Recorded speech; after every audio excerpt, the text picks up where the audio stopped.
Well, thank you, Andrew and Savannah, and the Bird Alliance and the entire coalition that came together in this extraordinary effort.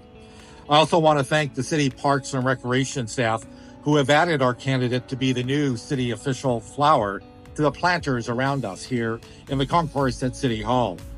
I'm Joe LaCava, as Andrew said, Council President of the City of San Diego, and the Council Member for District 1, and the past Chair of the Council's Environment Committee for the past 3 years.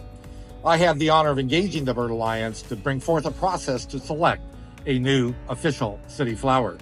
As we heard from Savannah, this process has been a community process. Unlike the opaque secret ballot method of 60 years ago, the Bird Alliance led a transparent and educational process that engaged thousands of San Diegans. The flower industry, an important part of our economy, brings joy and delight with flowers that adorn our homes and special events.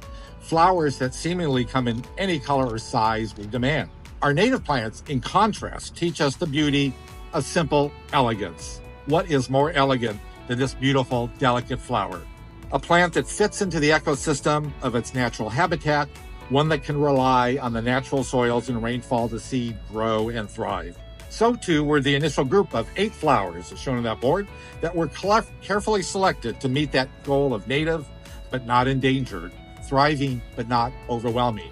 And for those smart enough, as the Kumeyaay did in the years past, offering value to the human population.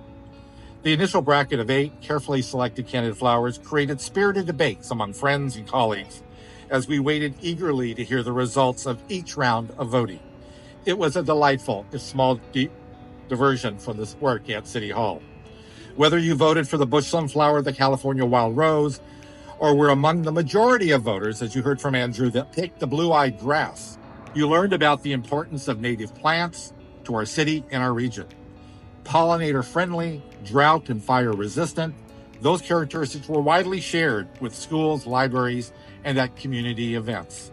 As we celebrate Earth Day, the selection of a native city flower reminds us as San Diegans to be proud of our diverse ecological habitat and that we must promote and protect the blue-eyed grass and all native species. The countless efforts we have made to mitigate climate change, enhance biodiversity, and lead in stewardship and conservation are all threatened.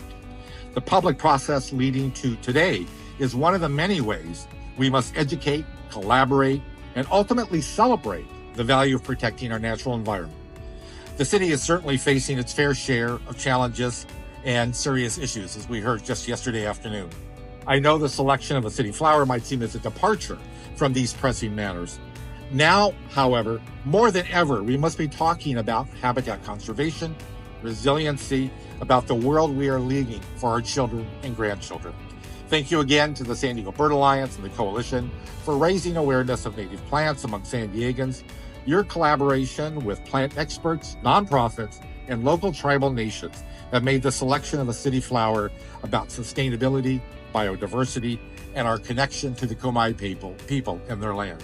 San Diego is your city, and the blue-eyed grass could be your flower.